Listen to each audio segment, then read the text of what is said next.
আসসালামু আলাইকুম। আজকে আবার একটা নতুন রেসিপি নিয়ে আসছি। ফুলরি তৈরি করেছি বেসনের, বাড়িতেই। এইটা আমি রান্না করে আপনাদের দেখাবো। তার জন্য আমি পেঁয়াজ বাটা, টমেটো বাটা নিয়েছি, জিরের গুঁড়ো, লঙ্কা গুঁড়ো, হলুদ গুঁড়ো, আদা রসুনের পেস্ট, আর স্বাদ মতো নুন। আর এতটুকু আমি তেঁতুল ভিজিয়ে রেখেছি। এটা মাছ দিয়ে রান্না করব, তার জন্য আমি মাছটা নিয়েছি। প্রথমে আমি কড়াইয়ে পানিটা দিয়ে দিব গরম করতে।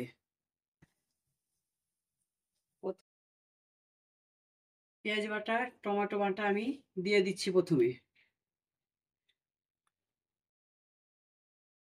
এগুলো সব একসঙ্গে দিয়ে দিচ্ছি।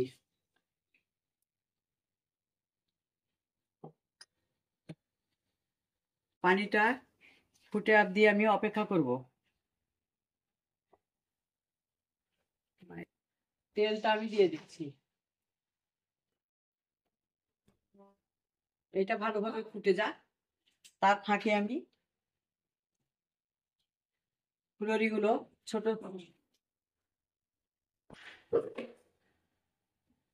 ভাবে ফুলরিটা আমি কেটে নিচ্ছি একটু একটু করে। এটাতে রসটা ঢুকবে, বড় বড় হয়ে ফুলে উঠবে। এই যে পুরোটা আমি কেটে নিব।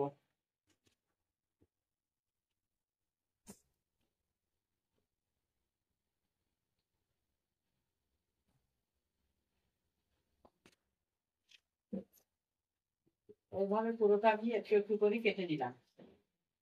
এতটাই আমি আজকে রান্না করবো।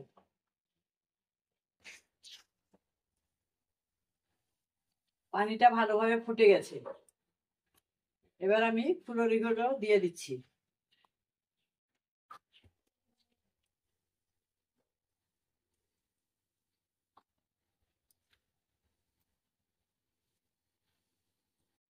এগুলো একটু সিদ্ধ হয়ে যাক, তারপরে মাছটা দিয়ে দেবো।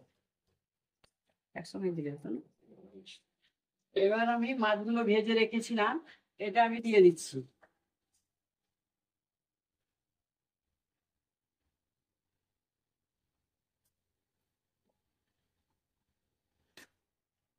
নিয়ে আমি ঢাকাটা দিয়ে দিচ্ছি কিছুক্ষণের জন্য।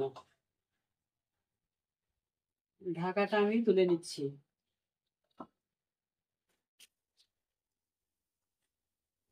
এটা ফুলে ফুলে উঠেছে, হয়ে এসছে।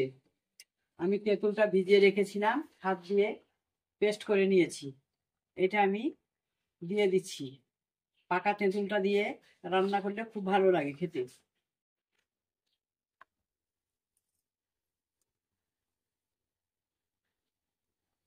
আগেকার দিনে তো মা শাশুড়ি মারা এগুলো রান্না করে আমাদের খাওয়াতো।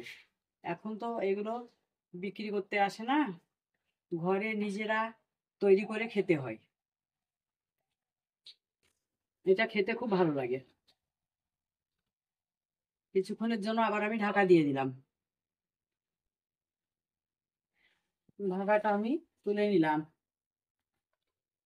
এই যে ফুলুরিটা আমার হয়ে গেছে।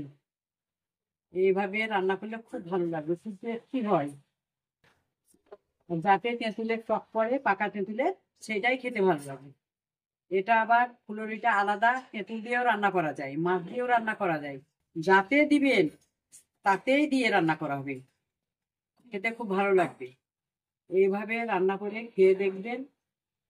লাইক ফলো কমেন্ট করবেন, চ্যানেলটাকে সাবস্ক্রাইব করবেন, ভালো লাগবে।